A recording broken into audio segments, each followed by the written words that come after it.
सगळ्यांना good morning. इथं वजन जास्त वाढले म्हणून म्हटलं आता ठरवलं आहे की सकाळी सकाळी चालत जायचं. तेवढाच व्यायाम होईल आणि नंतर मला मुलांचा डबा बनवायचं होतं ते मी बनवून घेतले आणि नंतर छानपैकी फ्रेश झाले आणि मला ना आता मी माझ्यासाठी पण एक भाकर बनवणार होते. तसं तर रोजच बनवते. पण आता मी खायला सुरुवात केली भाकरी कारण चपातीनं पचायला खूपच जड आहे. त्यामुळे आता भाकर एकदम पोट तर भरतं आणि पचायलाही हलकी असते त्यामुळे. आणि एक गोष्ट मी पुढे तुम्हाला सांगणारच आहे. पण त्या अगोदर ना मला भाकरी जमतात की नाही ती कमेंट करून नक्की सांगा. तसं तर मला भाकरी जमतात. चपातीपेक्षा जास्त भाकरी छान फुगतात बरं का माझ्या. आणि जी तुम्हाला गोष्ट सांगायची आहे ना ती मी जास्वंदीचे फुलं ना छानपैकी असे उन्हात सुकवायला ठेवलेले आहेत.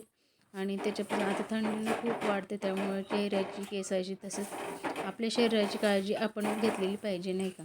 त्यामुळं ना आता मी ठरवलेलं आहे थोडं चेहरा थोडंसं असं ड्राय होत चाललेलं आहे. त्यामुळं म्हटलं चला थोडं तरी फेस पॅक वगैरे लावून घेऊया जे की DIY आपण तयार करतो ना घरी ते मग त्याच्यामुळं मी ना छान असे 2 ते 3 दिवस झालं फुलं वाळायला ठेवलेले आहेत. तुम्हाला पुढं दाखवतेच कसे झालेत काही नाही. आणि त्याच्यापासूनच आपल्याला मस्तपैकी फेस पॅक बनवायचा आहे. इथे मी वांग्याची भाजी, शेवग्याची भाजी अशी छान बनवून घेतली आणि असं काही आहे माझं ताट ते की माझ्यासाठी मी तयार केलेलं.